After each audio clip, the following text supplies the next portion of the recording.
Boa noite a todos os irmãos. Hoje, quinta-feira, 19 de outubro de 2023, a reunião aqui de perguntas e respostas. E já estamos aqui, já apostas. Irmão Luiz Amalfi, parte direto para perguntas aqui, ou ter algo para nos trazer? Podemos ir para as perguntas da... Então aí, Eric já está com a mãozinha aqui, viu? Eric, fique à vontade. Ou é Eric ou é Viviane? Ou são os dois juntos? Não, hoje eu estou só aqui. Boa noite, irmão Luiz. Tudo bem? Irmã Vica? Tudo bom, Leite? Tudo bom, Eric? Tudo bem, graças ao Senhor. Irmão, uma dúvida. Que eu estava lendo Lucas capítulo 9, versículo 20 e 21. O Senhor pergunta aos seus discípulos quem eles diziam que ele era. E aí Pedro responde, o Cristo de Deus. Aí no 21 o Senhor fala assim, e admoestando-os, mandou que a ninguém referisse isso. Por que o Senhor não queria que eles contassem que ele era o Cristo, no caso o Messias?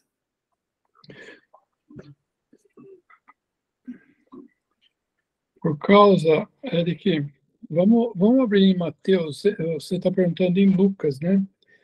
Mas vamos abrir em Mateus e ver essa mesma pergunta. E tem uma ordem, né, no livro de Mateus, como todos os outros têm também, com certeza, mas eu creio que Mateus seja mais claro, né? Então a gente vê Mateus 2, o Senhor sendo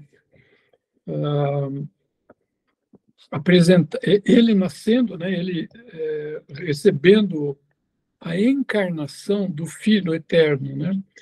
Nós vemos o Senhor Jesus nascendo como um homem aqui, embora que ele, como Deus, ele sempre existiu, né? Por isso que a gente fala a encarnação do Filho Eterno, aquele que existia eternamente, ele recebeu um corpo e ele, então, o nascimento dele, na verdade, foi ele tendo recebido um corpo, com aquele versículo que fala em Hebreus, né? Oferta pelos pecados não quiseste, mas corpo me preparaste. Lembra? Então, isso é ele recebendo esse corpo, né?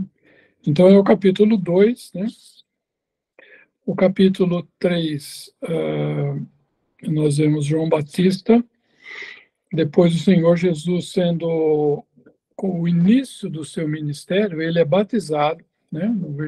Em João 3, Mateus 3, ele é batizado. Mateus 4, o Senhor é levado para ser provado, né, pelo diabo, não porque ele pudesse ter algo que precisasse ser provado para ver se realmente ele era. Não, ele foi levado para mostrar que realmente ele era. Ele não foi a mesma coisa, os irmãos sempre explicam, né? Quando alguém tem algo, por exemplo, um relógio de ouro, vamos dizer, né? E alguém fala assim, esse relógio eu acho que não é de ouro, deve ser só, sei lá, folheado a ouro, então um metal parecido com ouro, banhado e tal. E o dono fala, não, é ouro sim, você quer ver? Pode levar, pode provar ele. Então é isso que foi a tentação do Senhor. É como se Deus falasse assim, pode provar que vocês vão ver que é ouro puro, né? Que ele era infalível, né? Ele jamais cairia, né? Então, isso acontece no versículo 4, capítulo 4. Capítulo 5 de Mateus, 5, 6 e 7, o Senhor traz o princípio do reino, o espírito de como seria o reino. Então, começa no capítulo 5 explicando as bem-aventuranças, né? aqui fala de que ele subiu a um monte, né? Capítulo 5, versículo 1, subiu a um monte. E no capítulo 8, versículo 1, vai dizer, de descendo ele do monte. Então o Senhor subiu no capítulo 5, falou tudo aquilo que diz respeito ao reino, e agora no versículo 8 ele está descendo, e aí ele está mostrando que ele tem poder de fazer aquilo que ele falou nos capítulos 5, 6 e 7. Né? Porque eis que no versículo 2 aparece um leproso, e o Senhor cura o leproso, cura a sogra de Pedro, e assim ele vai mostrando, né, a sua capacidade de curar. Né? No capítulo 9 também, né, segue as curas, ele chama os apóstolos, e aí no capítulo 10, ou melhor, no capítulo 11, 12, o Senhor vai ser rejeitado pelo povo, primeiramente, né? No capítulo 11, versículo 20, por exemplo. Capítulo 11, versículo 20, é o Senhor sendo rejeitado pelo povo, né? Começou ele a lançar em rosto as cidades em que operou a maior parte dos seus prodígios, né, ou seus milagres, ou suas maravilhas, por não se haverem arrependido, dizendo, ai de ti, Corazim, ai de ti, Betsaida, porque se em Tiro e Sidom fossem feitos os prodígios, ou sinais, né, os milagres, que em vós se fizeram, há muitos se tinham arrependido, com saco e cinza. Mas por isso vos digo que haverá menos rigor para Tiro e Sidom do que no dia do juízo do que para vós. Ai tu, Capernaum, e tal, né? Então aqui é o povo rejeitando o Senhor. E no capítulo 12 de Mateus, são os principais do povo rejeitando o Senhor. E a sua rejeição é no versículo 14.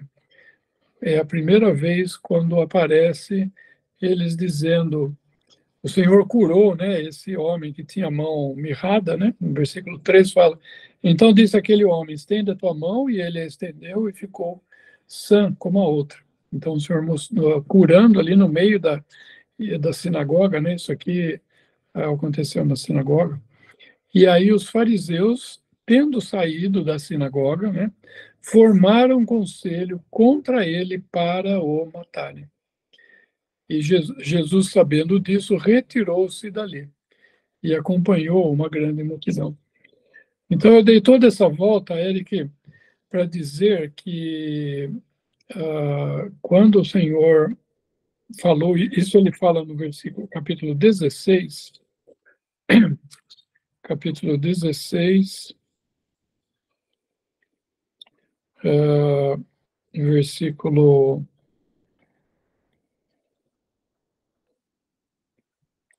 versículo 15. Aí o Senhor pergunta para os discípulos, né? E disse-lhes ele, e vós, quem dizeis que eu sou? E Simão Pedro respondendo, disse-lhes, tu és o Cristo, o Filho do Deus vivo. E Jesus respondendo, disse-lhe, bem-aventurado és tu, Simão Barjonas, porque tu não revelou a carne e o sangue, mas meu Pai que está no céu, nos céus. E no versículo 20, então mandou aos seus discípulos que a ninguém dissessem que ele era o Cristo. Desde então, olha que interessante, desde então, ou seja, a partir desse sinal que Deus deu, né, o Pai deu para o Filho, porque ele, o Pai, tinha revelado para Pedro quem era o Filho. A partir disso, o Senhor começa então, né, desde então, começou Jesus a mostrar aos seus discípulos que convinha ir a Jerusalém, padecer muito dos anciãos e dos principais dos sacerdotes e dos escribas, e ser morto e ressuscitar ao terceiro dia. Então, só a partir daí que o Senhor, então, começa a anunciar a sua morte, né? E ele fala isso, né, quando ele fala de que que não era para dizer no versículo 20 que ele era o Cristo. A razão disso era que eles, o povo e os principais, já haviam rejeitado o Senhor Jesus. Eles viram o que ele falou, né, capítulos 5, 6, 7. Depois eles viram os milagres que o Senhor fez, no capítulo 8 e 9 e 10, né? 10, na verdade, os discípulos são enviados, né? E eles vão pregar essas nações. E no capítulo 11 e 12, primeiramente, o povo nas várias cidades negam o Senhor. E no capítulo 12, o povo, então, ou melhor, os principais rejeitam o Senhor. Por isso que, aliás, né, só fechando esse pensamento, no final do capítulo 12, Dal, por favor, versículo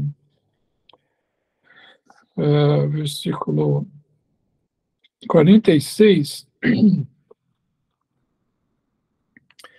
e falando ele ainda à multidão, né, o Senhor falando, eis que estavam fora daquela multidão que haviam seguido o Senhor. Quando o Senhor sai da sinagoga, uma multidão segue eles, né? Segue o Senhor e os apóstolos. E só que o povo mesmo não seguiu, né? A grande maioria desse povo, e nem os principais. E aí, então, o Senhor falava a essa multidão, né? Falando ele ainda a essa multidão, eis que estavam fora sua mãe e seus irmãos pretendendo falar-lhe. E disse-lhe alguém, eis que estão ali fora, tua mãe e teus irmãos, e querem falar-te. Porém, ele respondendo, disse ao que lhe falara, quem é minha mãe e quem são meus irmãos?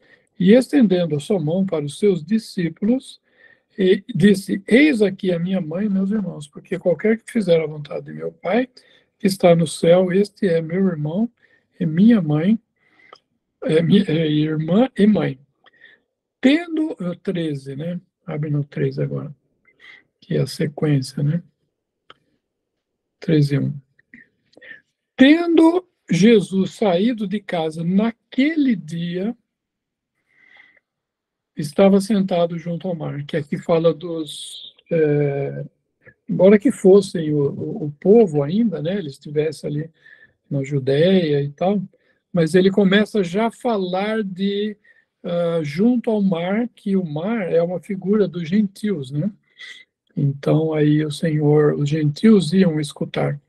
Então, quando dei toda essa volta, Eric, para explicar que o povo havia rejeitado o Senhor havia saído de casa e agora ele estava indo para os gentios, por assim dizer, né?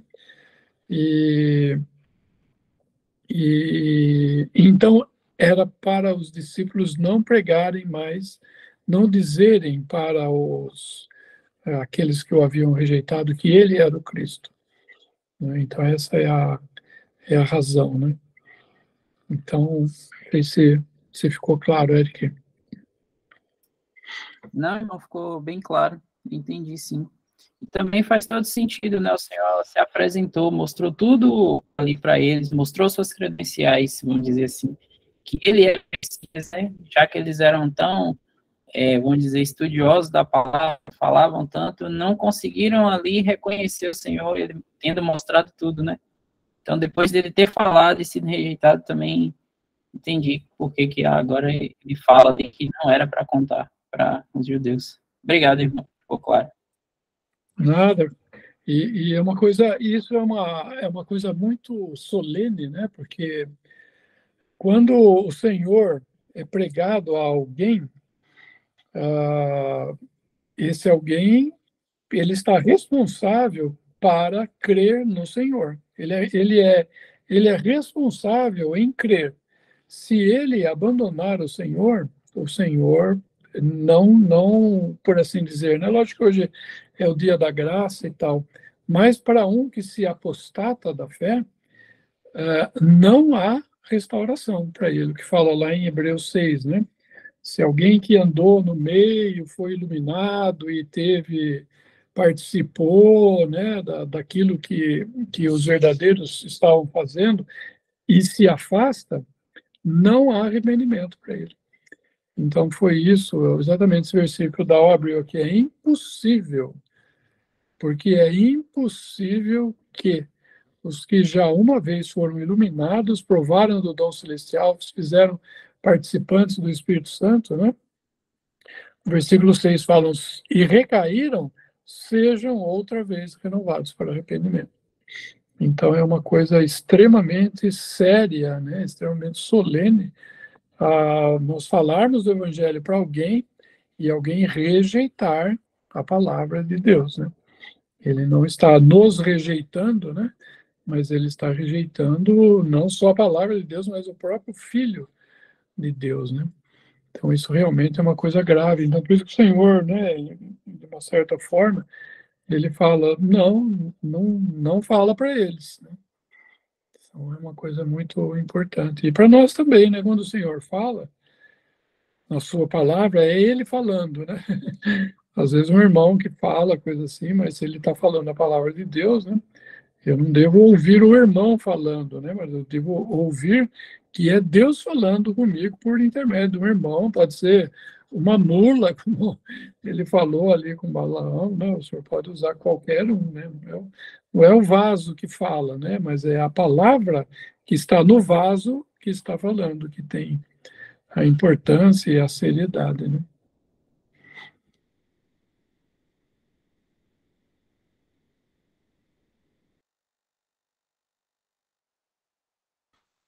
Aí, irmão, seria assim, Deus falar muitas vezes, insistir, entra a longanimidade de Deus também nisso, né? Mas Deus mesmo dá um ponto final. Quando a gente não sabe, né? Mas existe essa possibilidade de Deus dar um ponto final dizendo, até aqui, pronto. Aqui não adianta mais dizer que eu sou Cristo, porque agora acabou. A questão foi até aqui, pronto. Desculpa, alguém falar? Não, pode ficar tranquilo, é isso mesmo que eu estava pensando, algo solene mesmo. E é interessante isso que você falou, Dal, porque às vezes a gente. O Senhor tem um até aqui para cada um, né? E a gente precisa temer, né? Porque você veja que o até aqui para Ananias e Safira foi muito rápido, não é? O até aqui para eles foi uma coisa só, não é? O até aqui para os filhos de Arão, Nadab e Abiú, foi muito rápido, não é? Então, o Senhor é paciente, com certeza, né? Ele é misericordioso, ele é paciente, mas ele é santo, né? E nós nunca podemos tentar cobrir a santidade de Deus com a paciência de Deus ou a misericórdia de Deus, né? Porque nós não temos, por assim dizer, gestão sobre essas coisas, né? Deus, ele é santo, ele é misericordioso, ele é paciente, ele é longânimo, mas ele é Deus. E ele pode tratar cada um do jeito que ele queira tratar, né? Então, a nossa posição é reverenciá-lo, né? É receber a sua palavra como vinda da boca dele e responder a ele na luz que nós temos, né? Naquilo que o Senhor tem revelado de si mesmo para cada um de nós, para cada um dos homens, né? Cada um de nós, cada um dos homens é, por assim dizer, responsável para responder, né? Para reagir de forma adequada, né?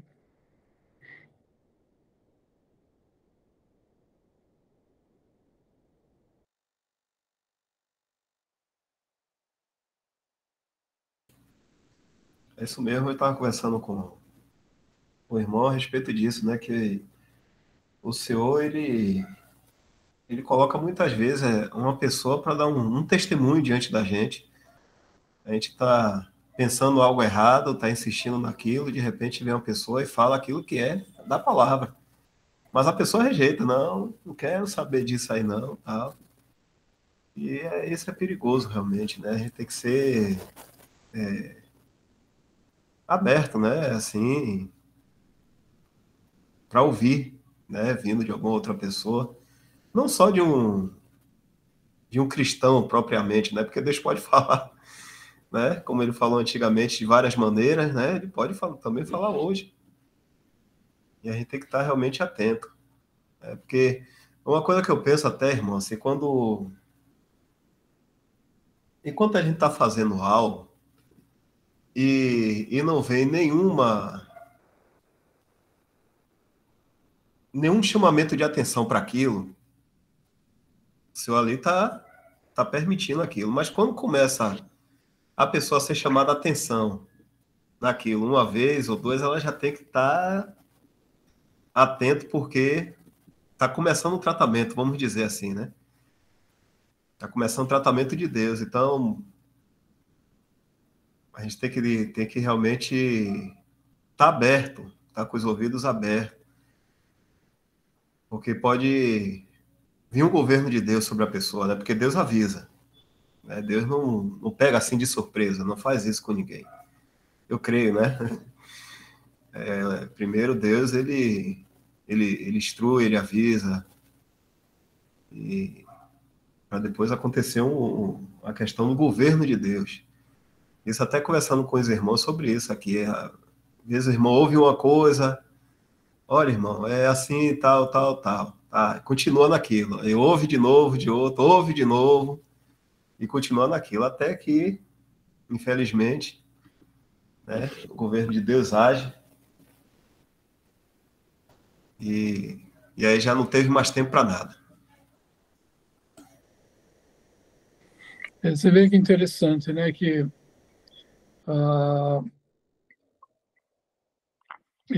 os irmãos falam, né? Que há três formas de nós sermos levados ao Senhor, né? Mesmo um incrédulo ou mesmo um cristão também, né? Um filho, muitas vezes andando um pouco longe, vamos dizer, do Senhor, né? Ou incrédulo também, né? Ele pode ser despertado do seu caminho de três formas, né? Ele pode ser despertado pelo amor, que seria o ideal, né?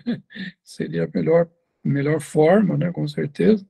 Ou pode ser pelo temor, né? Vem um temor grande sobre ele, né? E ele se converte do seu mau caminho, seja um incrédulo, seja um crente andando mal, né?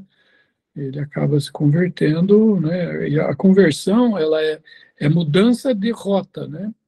Então, um incrédulo pode mudar de rota, e um cristão que esteja andando mal, ele também precisa mudar de rota, né? Então, nesse sentido, é a conversão, né?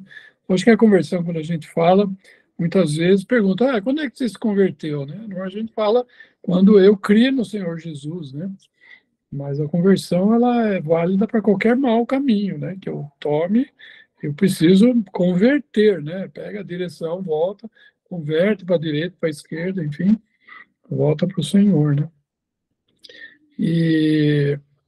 Ou pode ser, então, pelo amor, pode ser pelo temor, ou pode ser pela dor também, né? O Senhor muitas vezes instrui pela dor, né? Essa talvez seja a pior situação, né? Mas eu estava lendo uma revista que vai sair em breve agora, e ela falava de que o que deveria mover as nossas ações, né, e reações com relação às coisas do Senhor, principalmente com o Senhor, né, seria a nossa afeição por Ele. Se a nossa afeição por Ele está exercitada, está desenvolvida, está, como chama, alimentada, né? O que vai acontecer? O Senhor não precisa falar. O senhor não precisa falar, os outros não precisam falar com a gente, né? Você falou, Dal, que às vezes vem um irmão falar com a gente, né? Às vezes vem um incrédulo falar com a gente. Isso é terrível, é vergonhoso quando um incrédulo vem e fala alguma coisa para a gente, né?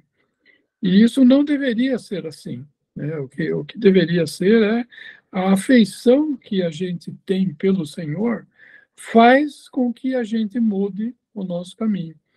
Eu vejo, por exemplo, João e Pedro, né, lá em final de João, no Evangelho de João, o Senhor não falou nada para João, e o Pedro olha para trás, João seguindo o Senhor. Então, o Senhor ia, o João estava ali atrás, né? E o Senhor tem que falar para Pedro, né? O Senhor fala para Pedro, Pedro, tu segue-me, deixa ele. Se eu quero que ele fique até que eu venha, o que te importa a ti? Não é problema seu. Siga-me, tu siga-me. Né? Então o Senhor precisou falar para Pedro, Pedro, siga-me. O Senhor não precisou falar para João, João, siga-me. João estava seguindo ele. Né? Então, que bom que é quando a gente faz as coisas que a gente sabe que a gente deve fazer ou deixar de fazer, não porque alguém falou, né? Muitas vezes, como você falou, por temor, né? Puxa, se eu não fizer isso aqui, o Senhor vai tratar comigo, com certeza, né? Porque olha o que eu estou fazendo. Então, não precisa chegar nesse ponto, vamos dizer assim, né? O ideal seria que, puxa, olha, eu vou fazer isso ou não vou fazer isso por causa dele, né? Pela afeição, pelo amor que eu tenho por ele, pelo reconhecimento do que ele fez por mim, né? Que o Senhor possa dar um coração assim, né, para a gente, né?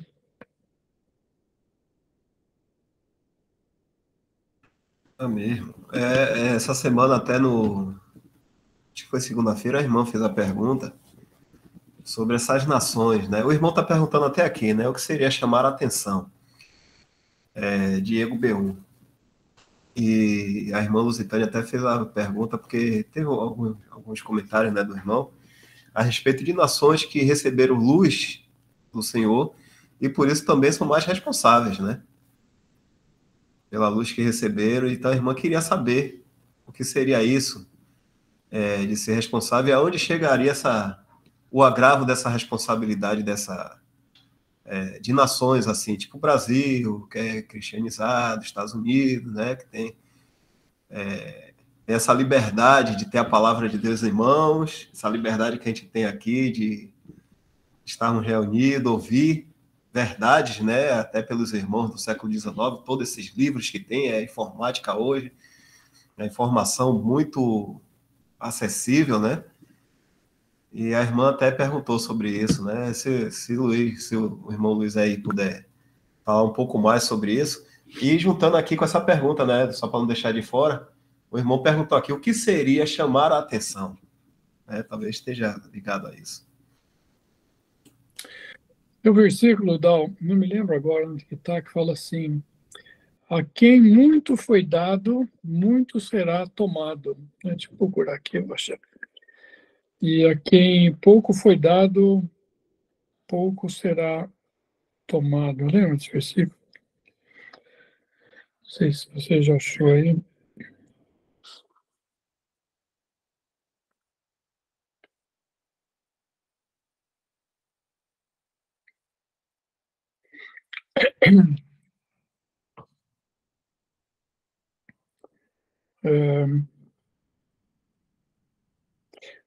Eu achei um aqui a respeito da segunda coisa que eu ia falar. Lucas 12, 47. Vamos ler aqui, viu? 43, começando 43. 42. Eu sempre volto um e a Vika sempre fica bem. Eu sempre dou risada, né? Sempre falo um e volto um. Disse o Senhor, qual é, pois, o mordomo fiel, mordomo ou aquele que cuida, né, da administração dos bens do Senhor, né? Esse é o mordomo. Qual é, pois, o mordomo fiel e prudente a quem o Senhor pôs sobre os seus servos para lhes dar a tempo a ração, bem-aventurado aquele servo a quem o Senhor, quando vier, achar fazendo assim. Em verdade vos digo que sobre todos os seus bens o porá.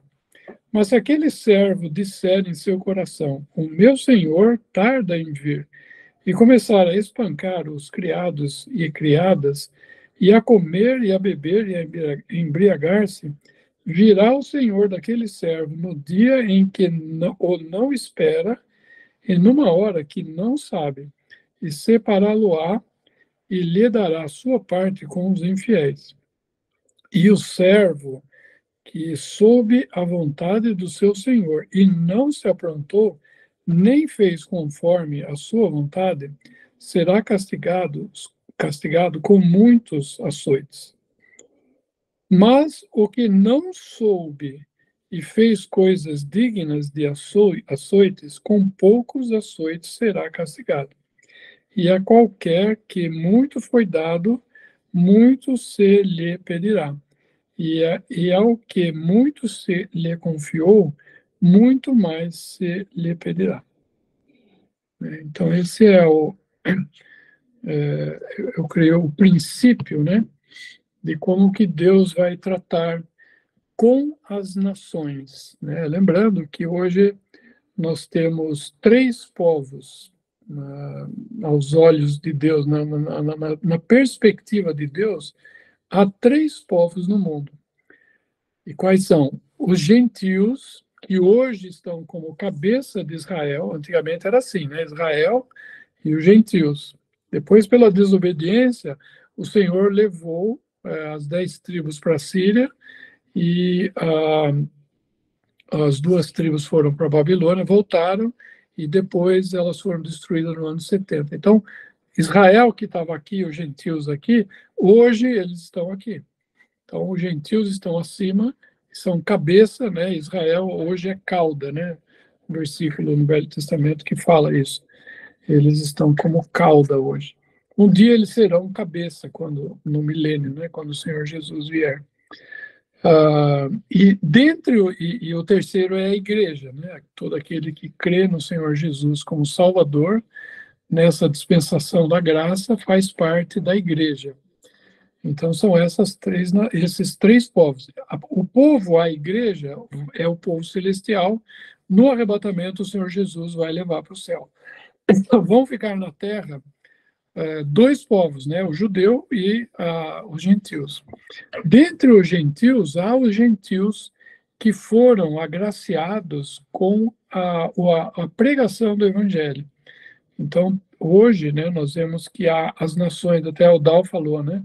As nações cristianizadas e as nações que elas ainda não conhecem o evangelho, vamos dizer assim, ou então que rejeitaram o evangelho não teve grande penetração, vamos dizer assim, né? Então a gente vê as nações ocidentais cristianizadas, as nações orientais não muito cristianizadas. Então o que vai acontecer? Quando o Senhor vier, ele vai tratar muito mais duramente as nações cristianizadas que não, dentre as nações cristianizadas, aqueles que não se converteram. Por quê? Porque eles ouviram claramente a mensagem do Evangelho e participaram, né, da bênção, vamos dizer assim, que o Senhor, de certa forma, abençoou essas nações, né, por causa da sua palavra, né? Então, e eles serão com certeza, inclusive no livro do Apocalipse, né? A história de todo o tratamento de Deus, ela é contada 3 vezes. Primeiramente, com as nações cristianizadas, da forma que o Senhor vai tratar com as nações cristianizadas, que na verdade é a falsa igreja, né, a grande prostituta. Depois o Senhor vai tratar com Israel e depois o Senhor vai tratar também com as nações não cristianizadas, as nações que estão mais além do que a terra profética. E cada um vai receber os açoites de acordo com o que soube a respeito das coisas do Senhor, né? Então, como esse versículo que está em destaque aqui, que o Dal deixou, no versículo 47 anterior, né? O servo que soube a vontade do seu Senhor e não se aprontou, nem fez conforme a sua vontade, será castigado com muitos açoites. Isso são as nações cristianizadas, né? E de certa forma, também os judeus, né? Que não se aprontaram, né? E no 48, mas o que a soube, né, a vontade do Senhor, né, e fez coisas dignas de açoite, com poucos açoites será castigado. Vai ser castigado, mas não tanto quanto as nações cristianizadas, né? E a qualquer que muito for dado, muito se lhe pedirá. E ao que muito se lhe confiou, muito mais se lhe pedirá. Então é assim, né? Cada um individualmente, nós somos responsáveis diante de Deus pela luz que Deus deu a mim. A luz que Deus deu a mim, eu tenho que responder. A luz que Deus deu a Vika, ela vai ter que responder. A luz que Deus deu para cada homem, crente ou incrédulo, eles vão ter que responder a respeito disso. Por isso que fala aquele versículo. E cada um de nós dará conta de si mesmo a Deus, né? Então, com certeza, nós somos salvos, nós não nunca teremos condenação a sermos lançados no inferno, no lago de fogo, né? Mas haverá um tribunal, o tribunal de Cristo, para que cada um dê conta de si mesmo, de tudo aquilo que nós tivermos feito por meio do corpo, né? Fala em 1 Coríntios 5:10. Então, é nesse sentido, né? Deus não se... Tem um outro versículo que fala, Deus não se deixa escarnecer. Tudo aquilo que o homem fizer, dará conta, né? Deixa eu ver esse versículo aqui.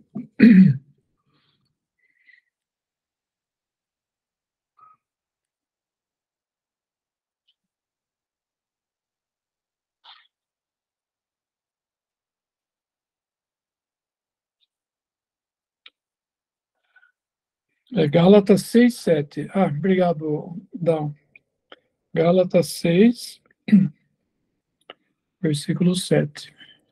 Não erreis, Deus não se deixa escarnecer, porque tudo que o homem semear, isso também se fará. Quem semeia, porque o que semeia na sua carne, da carne se fará a corrupção, mas o que semeia no Espírito, do Espírito se fará a vida eterna.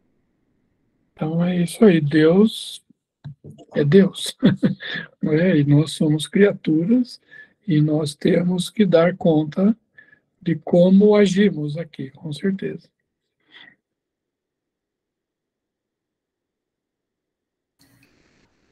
Não sei se o irmão gostaria de estar respondendo aqui. O que seria, Diego Beon perguntou, né? O que seria ser chamar a atenção? Chamar a atenção de um irmão. Não sei, chamar a atenção, né? É só colocar aqui. Chamar a atenção, vamos dizer, talvez literalmente chamando, vamos dizer, eu vou usar você aqui como exemplo, né? Eu vou chamar a atenção do Dal para algo que ele não está prestando atenção para essa coisa. Então, eu vou chegar para o Dal e falar, Dal, tenha atenção com isso, porque você não está prestando atenção nisso. Então, chamar a atenção é isso. Eu estou chamando você, acorda, Dal, acorda, está tendo um problema, você não está atento a essa questão. Então, eu estou chamando a sua atenção a esse problema. Eu acho que é isso que significa chamar a atenção de alguém, né? O que você acha, Dal? E isso também penso assim, e acho muito importante que isso seja feito, aproveitando aí sua fala, que se a gente quiser ajudar algum irmão, né, em algo que a gente está vendo, né? Que o irmão não está prestando atenção, que a gente faça isso entre eu e ele, né? Entre eu e esse irmão, porque muitas vezes a gente pode incorrer no erro de envolver pessoas e chamar a atenção do irmão na frente de pessoas, né? De outras pessoas, e aí vem aquele constrangimento, o irmão pode não aceitar de bom grado aquilo, porque foi chamado numa ocasião não oportuna, e acabar se chateando ao invés de tomar aquilo como um conselho, né? Vamos chamar a atenção assim como um conselho, né?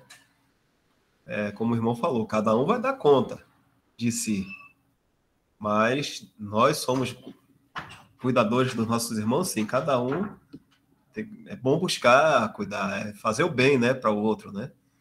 Aconselhar é algo assim. Mas a gente tem que tomar o cuidado como a gente vai chegar e chamar a atenção, né? O tom da gente e a ocasião também.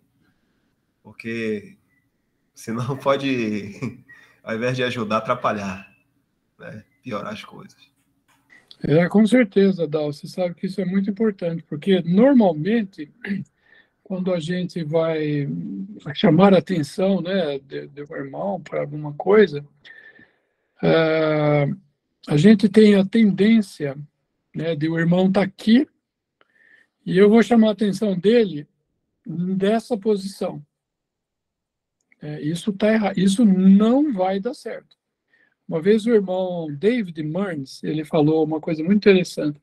Ele falou assim que quando perguntaram para ele, né, ou ele contou a história de que alguém perguntou para o irmão mais idoso, né, de como que ele deveria chamar a atenção, conversar, exortar um irmão, se ele deveria ficar no mesmo nível do irmão para poder exortar o irmão, né, chamar a atenção, e tal. O irmão falou não, ele não deve ficar no mesmo nível. Ele tem que ficar abaixo do irmão, porque se ele ficar no mesmo nível, não vai dar certo. Tem que ficar abaixo do irmão. Então, quando a gente vai exortar um irmão, né, que muitas vezes está fazendo uma coisa que ele não está,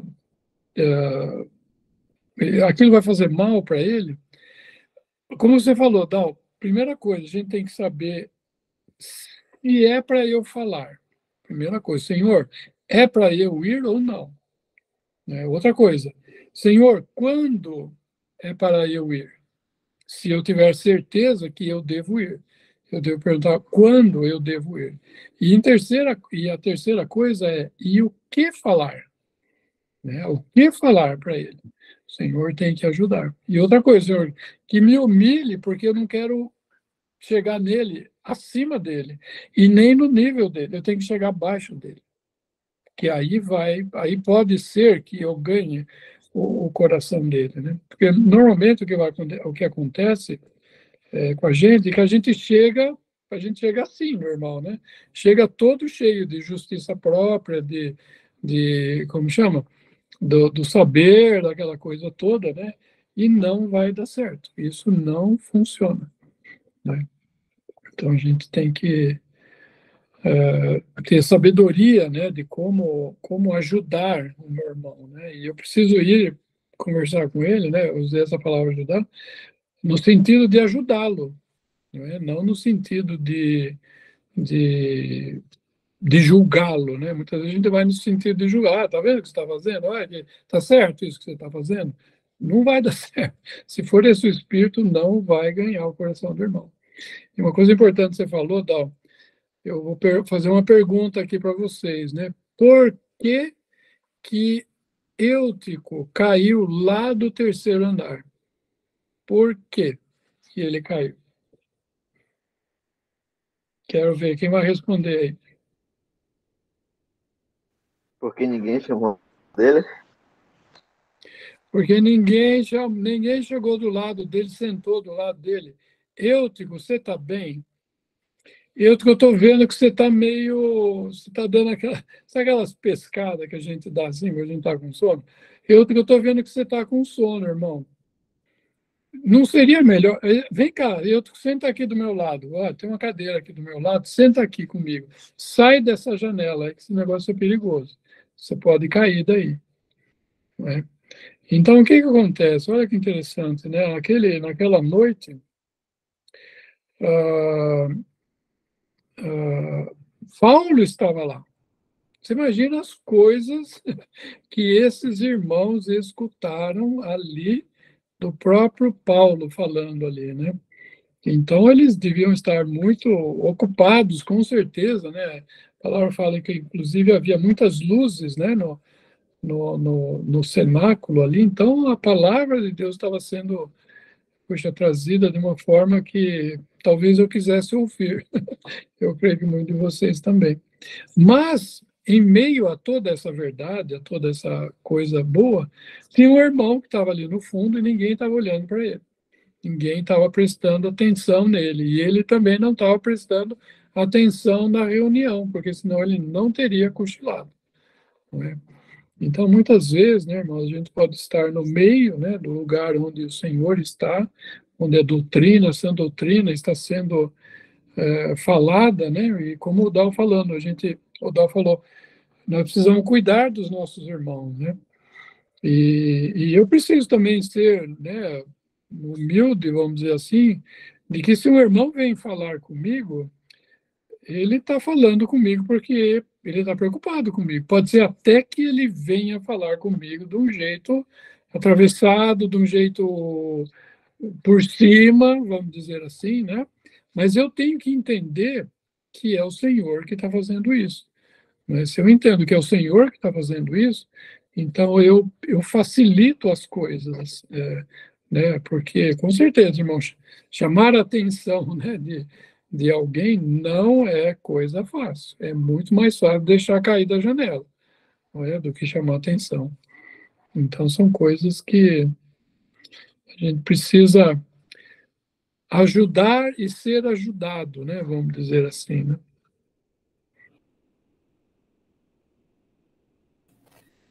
Até foi bom, Luiz. Obrigado por você lembrar o ponto fundamental, que é, antes de tudo, ir ao Senhor. É a oração. O irmão até colocou aqui, o Diego B1, e disse assim, mas o chamar a atenção só vem do irmão ou pode vir do Senhor de alguma forma? Né? Então, pode vir, sim, diretamente do Senhor, de alguma forma. O Senhor pode usar um irmão, como já foi falado, pode usar um incrédulo, né? O irmão falou aqui. A própria palavra, o Senhor nos abrir ali e nos chamar a atenção. O importante é que a gente, no momento que for chamado a atenção, fale também com o Senhor, né? Porque o nosso coração é enganoso, né? A gente deve falar também com o Senhor. Senhor, o que queres que eu faça, né? Porque a gente pode se desviar do que foi chamado a atenção.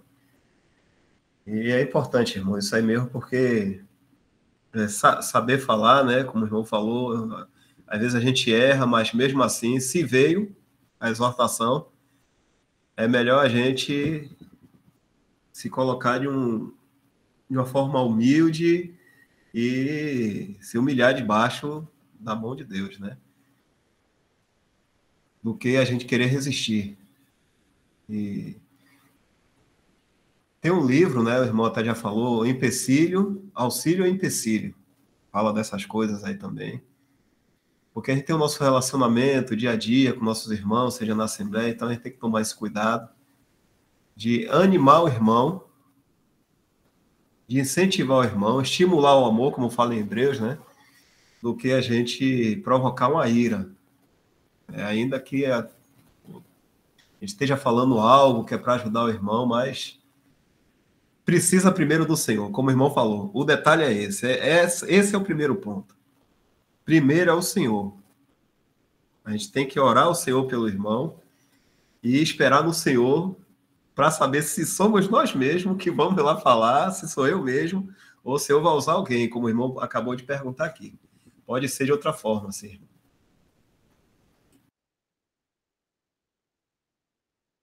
É porque eu posso orar pelo irmão, e aliás, eu devo orar pelo irmão, né? E o Senhor, você falou uma coisa importante, Dal. O Senhor pode revelar pela sua palavra, né? O irmão pode estar lendo lá na sua leitura diária e o Senhor pode falar com ele por meio de um versículo, né? Então, a gente pode orar por ele, que o Senhor abra o entendimento dele, né? Mas, eventualmente, o Senhor queira usar uma pessoa para falar com ele, né? Usar um irmão para falar com ele. Então, o Senhor vai exercitar também esse irmão para que também possa fazer essa obra, vamos dizer assim, de ir lá falar com o irmão, né? Mas o Senhor, por isso nós temos que esperar nele, né? O Senhor, com certeza, sempre tem a melhor forma. A melhor forma, o melhor tempo também. Né? O relógio do Senhor sempre está na hora. O nosso relógio sempre está adiantado ou está atrasado. Nunca a gente está na hora. Sempre ou a gente age antes do tempo ou a gente demora para agir, né? Seja em qualquer coisa, né, da nossa vida, né? Então, nós precisamos do Senhor para sincronizar, vamos dizer assim, o nosso tempo com o tempo dele. Isso é muito importante.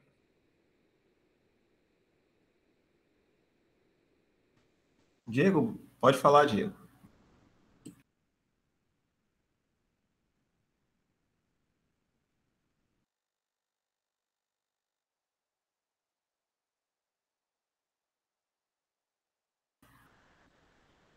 Diego B1, se estiver falando, você está com a mão levantada.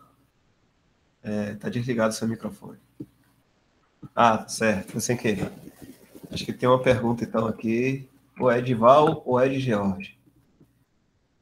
Irmão Luiz, boa noite. Minha dúvida é: o que dizer com. Peraí, eu estou aqui. Val, George, pode abrir o microfone e falar você mesmo falar? Quer que eu leia aqui, não? Quero. Irmão Luiz, boa noite. Minha dúvida é: o que Tomé quis dizer com morremos com ele, em João 11, versículo 16? Disse, pois, Tomé, chamado Dídimo, aos condiscípulos: vamos nós também para morrermos com ele. Já agradeço.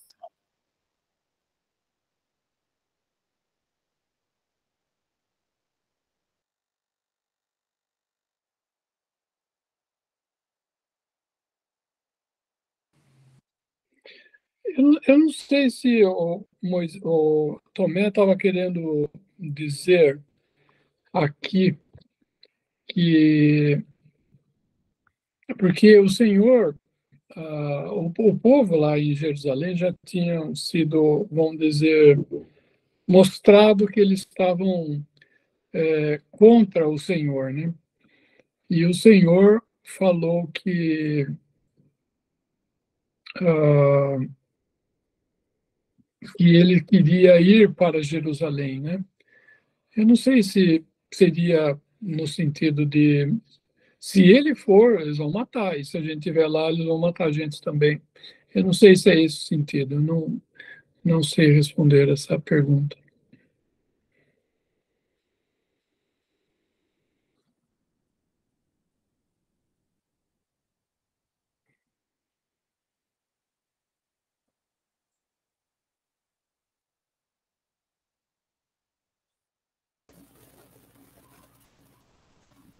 Eu tenho mais uma pergunta aqui.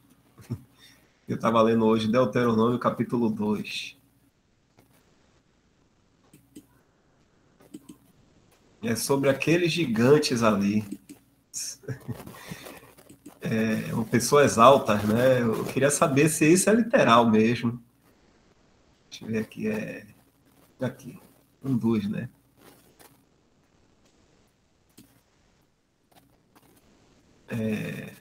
Falando de algumas cidades, né? Porque aqui é Deuteronômio, Luiz, aqui é Moisés recapitulando tudo, voltando aquilo que eles passaram, falando de novo aquela história, relembrando a eles, é isso? É o que eu estou entendendo aí no capítulo 1 e 2. O Deuteronômio é, na verdade, Moisés refalando, né? Falando novamente, contando o que tinha acontecido, né?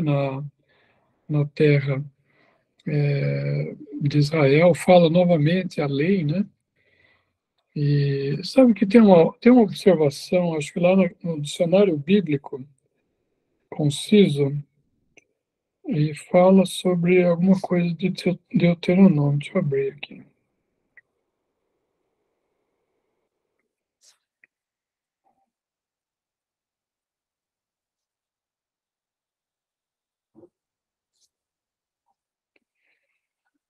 Vamos ver aqui. Deuteronômio. O nome significa a segunda lei, mas não descreve o livro apropriadamente, esse nome, né? Pois os 10 mandamentos, o nome do Senhor e seu pacto feito em Horebe são a base das instruções de Deuteronômio. Nem repetição da lei dá o entendimento correto, porque algumas partes desse livro não foram descritas antes. Ele repete a aliança de Deus, o relacionamento com Israel sob novas circunstâncias. Eles haviam chegado à fronteira da terra prometida e estavam prestes a entrar na sua posse, não com base na fidelidade à lei, mas de acordo com a aliança feita com os pais. Deuteronômio 9, versículos 4 e 5. Algumas coisas são acrescentadas que não poderiam ter aplicação no deserto, até mesmo referindo-se a eles terem um rei. E aí vai.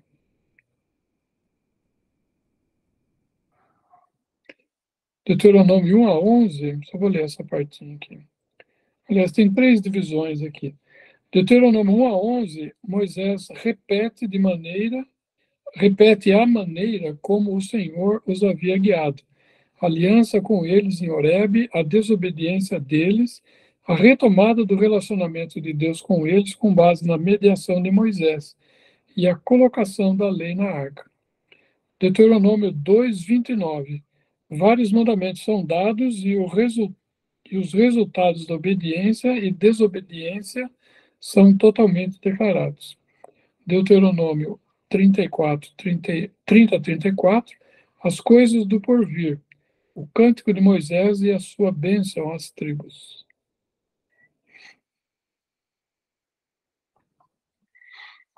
Isso aí. Aqui tem, baixando o dicionário, tem um resumo aqui sobre Deuteronômio. Acho que seria interessante depois vocês lerem, pode ajudar. Aliás, por falar em vocês lerem, saiu um livro na Verdades Vivas, não sei se vocês já devem ter visto a notícia dele, né? 5 cartas sobre adoração e o ministério no Espírito. Eu recomendo muito que todos leiam esses livros, ou melhor, esse livro, né? E principalmente, com certeza, né, os irmãos que tomam parte, né, nas reuniões, né? Dar um hino, oração, ministério, enfim, muito, muito interessante. Certo. Aí eu só vou perguntar aqui agora, esse versículo 10. Os hemeneus dantes habitaram nela, né? Um povo grande e numeroso e alto como os gigantes. Isso aqui é literal? Como seria esse? Que comparação é essa, esses gigantes aí?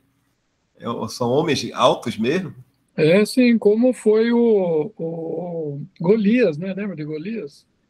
Golias era um dos gigantes lá, e havia gigantes na terra, né? Lá no dicionário também, dá. dicionário tem uma entrada ali que fala de gigantes.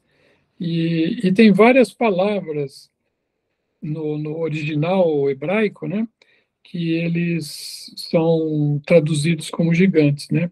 Então, o primeiro é gibor, é uma palavra hebraica, né? Gibor significa poderoso, forte, como a palavra é frequentemente traduzida em outro lugar. Por exemplo, em Jó 16:14. Rafa é outra palavra hebraica. Rafa, um terrível, no plural, e com artigo é tratado como um nome próprio. Refaim ou filhos de Rafa, uma raça de gigantes que vivia além do Jordão, de quem Og, o rei gigante de Bazã, descendia. Os filhos de Rafa foram depois encontrados entre os filisteus. Às vezes o termo Refaim se aplica a qualquer povo de Canaã que fosse de grande estatura. E aqui está Deuteronômio 2:10, que é exatamente o que você falou aqui. Ela é 2:11 aqui. Que são aqui os Enaquins, né? Também foram contados por gigantes, como os Enaquins, os Moabitas, lhes chamaram Emeus.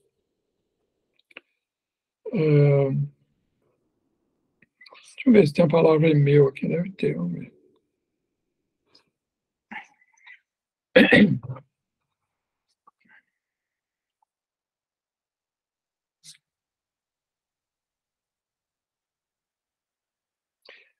Sabe que o dicionário está online aí, né, o Dal?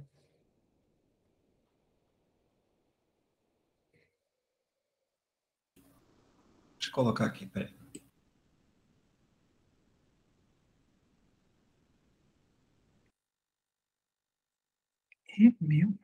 Emeu, é o que está lá na... só que o Emeu aí não aparece. É o versículo que o Dal abriu ali.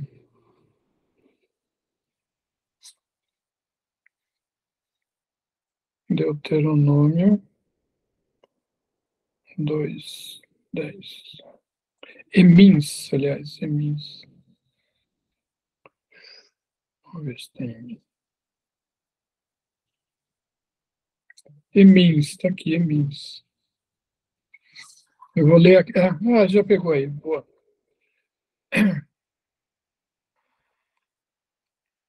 Então eu vou ler aqui. Um povo descrito como grande e numeroso e alto como gigantes, que moravam a leste do Mar Morto. Eles foram feridos por Kedorlaomer e seus reis confederados em sua terra, e sua terra finalmente passou para os Moabitas, que chamaram o povo de Emim, ou seja, terrível. Gênesis 14:5 e Deuteronômio 2:10-11. 14:5 acho que fala quando Ló foi preso, lembra?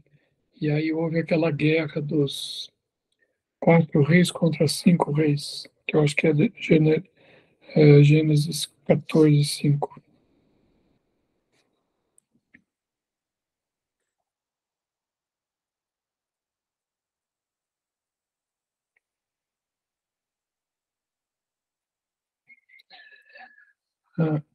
O 14:5 fala assim: e no 14º ano veio Kedorlaomer e os reis que estavam com ele e feriram aos Refaíns em Asterote Carnaim e aos Zunzins em An e aos Emins em Savé Kiriataim.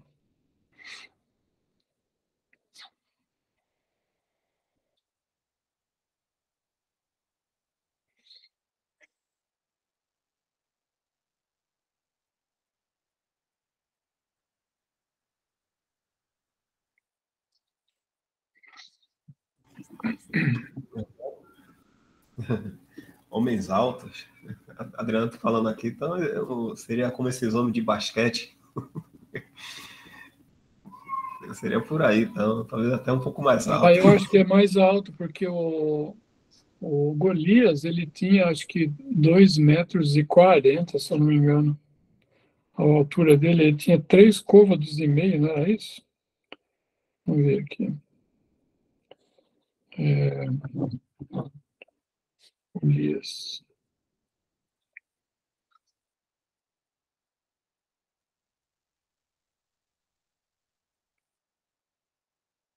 Tinha 6 côvados e 1 palmo. O côvado é 45. O palmo acho que é 25.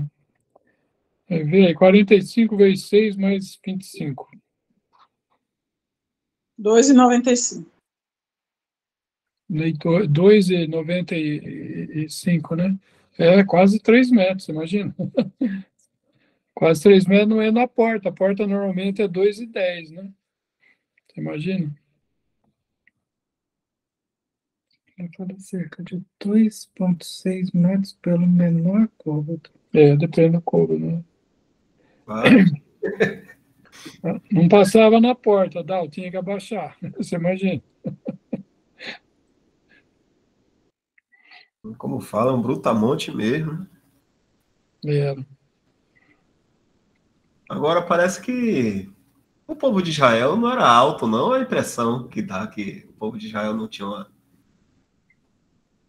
Eu acho que ele não fala a altura, mas devia ser um povo normal, assim, uma altura, sei lá, como a gente tem aí, um 1,60, 1,70, 1,80 no máximo, sei lá. Mas não coisa de mais de 2 metros, né? É, porque fala de Saul, né? E Saul, que parece que Saul era alto, É, né? ele, ele sobressaía o povo do ombro para cima, né? Normalmente o povo tinha a altura do ombro dele, né? E ele sobressaía o povo do ombro para cima, né? É, e quando fala de outros povos, aí já fala de homens de grandes alturas, né? Mas isso realmente não fala. Aqui tem Lusitânia, tá com a mão aqui levantada, Lusitânia.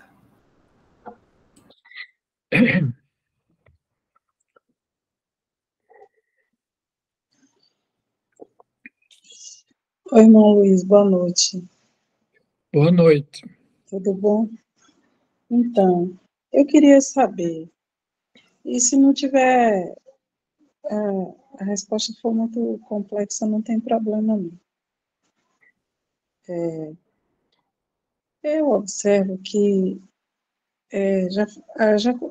os irmãos já comentaram sobre de que Marta, ela fala da ressurreição do último dia.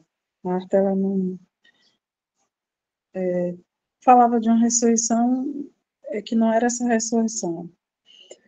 Mas Jesus fala de uma ressurreição do último dia, e ele fala no livro, fala em João 6, ele fala dessa ressurreição pelo menos 3 vezes. Que último dia é esse de que Jesus fala, essa ressurreição do último dia? Está em João 6, né? Jesus fala pelo menos umas 3 vezes dessa ressurreição do último dia.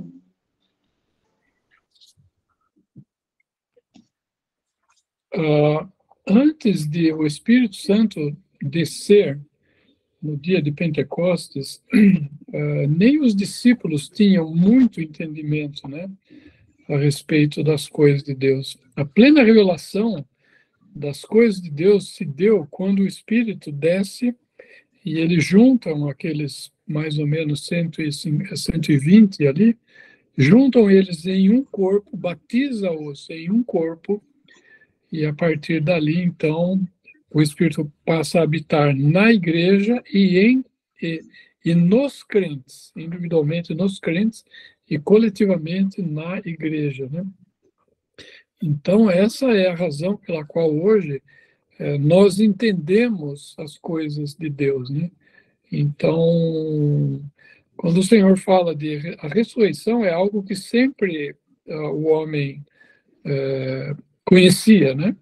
Mesmo Jó falava, né? Quando e ele em minha carne verei a Deus, né? Tem um versículo em Jó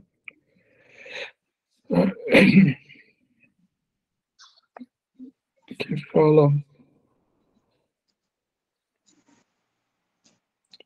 ver se eu acho.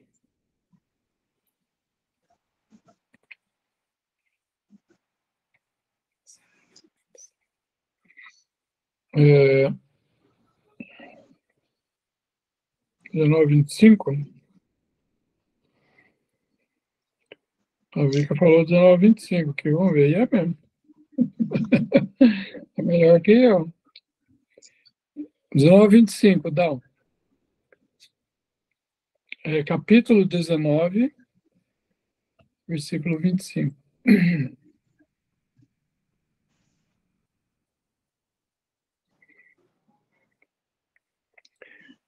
João fala assim: porque eu sei que o meu Redentor vive e que por fim se levantará sobre a terra.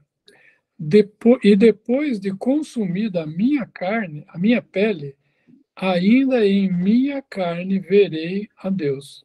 Vê-lo-ei por mim mesmo, e os meus olhos, não outros, o verão.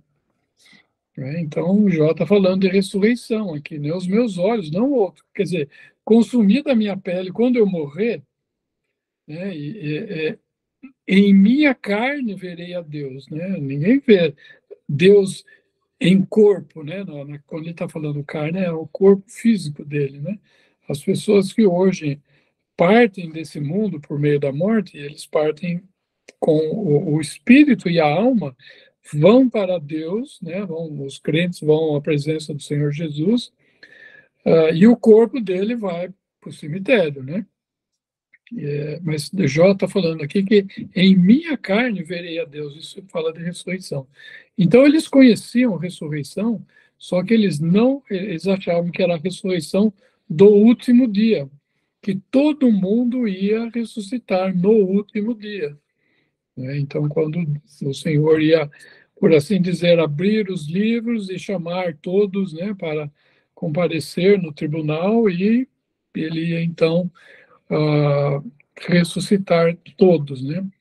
A ressurreição ela vai acontecer para todos, só que quando vem o Novo Testamento, né, e o Novo Testamento, na verdade, quando vem a época da igreja, nós vamos ver que existem épocas em que a ressurreição vai acontecer. Ela não vai ser uma ressurreição única, vamos dizer, no mesmo momento, né, como eles conheciam dessa forma, né?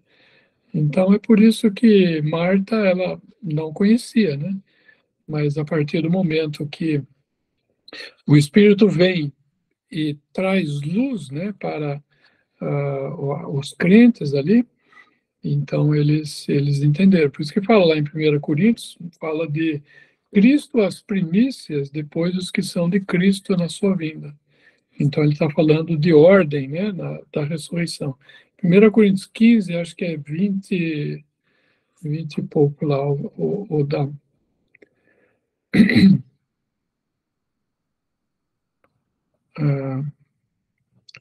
Aí 23.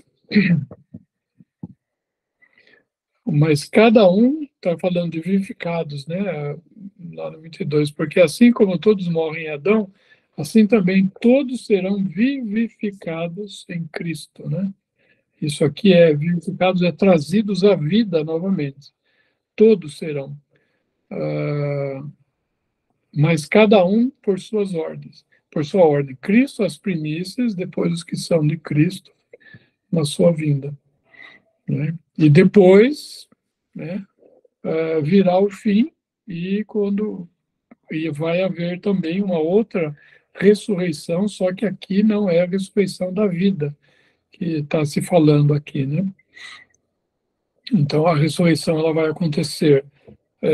Aconteceu Cristo, as primícias, ele foi as primícias da criação, o primeiro da ressurreição, o primeiro, né, que ressuscitou. Depois os crentes na vinda do Senhor, né, os santos do Velho Testamento, os santos do Novo Testamento que estiverem na morte serão ressuscitados, nós os vivos seremos transformados. E depois também, um pouco antes da vinda do Senhor, na volta, na verdade, do Senhor para Israel, aqueles santos que morreram que foram martirizados durante a grande tribulação, eles serão ressuscitados também. E participarão, né, eu creio, né, das bodas do Cordeiro, e eles vêm, ou melhor, da ceia das bodas do Cordeiro, e eles vêm também juntamente, né, com a igreja, com os santos arrebatados, eles vêm para reinar na esfera celestial, reinar o milênio.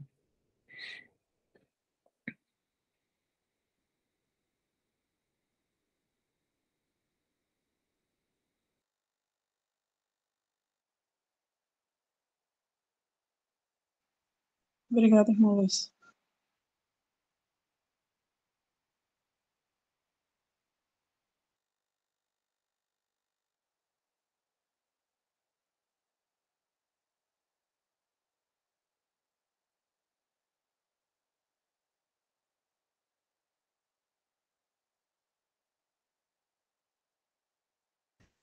Acho que não ficou nenhuma pergunta aqui, não. Então, acredito que a gente já pode estar encerrando. São 9h42.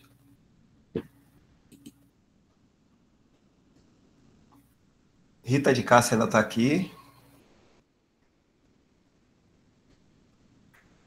Graças ao Senhor, né? Os esclarecimentos aí, muito bom. E é isso aí, irmão. É a recomendação do irmão a esse livro, né? Fala de novo, irmão. 5 cartas sobre adoração e ministério no Espírito. Ela foi publicada terça-feira agora, lá na Verdades Vivas, antes de ontem. É a primeira lá, entrando ali no blog da Verdades Vivas, entra lá, verdadesvivas, tudo junto.com.br. E aí tem a parte do blog. Lá no blog você clica e vai aparecer o livro ali. Esse livro. Muito bom, Dal. Muito bom. Acho que a irmã colocou até um trechinho do livro. Ah, foi, Rita? Fala aí. Eu estou aqui, viu? Que você falou, mas eu estava procurando o microfone, mas estou aqui, rodada. Boa noite. Vai ganhar um ponto, viu, Rita? Deixa eu ver. Rafaela não está aqui hoje, não. Ou está com Rebeca. Vamos ver se vai empatar ou vai ganhar um ponto. Então, irmãos, já podemos encerrar aqui hoje. Até a próxima quinta, se o Senhor nos permitir. Amém.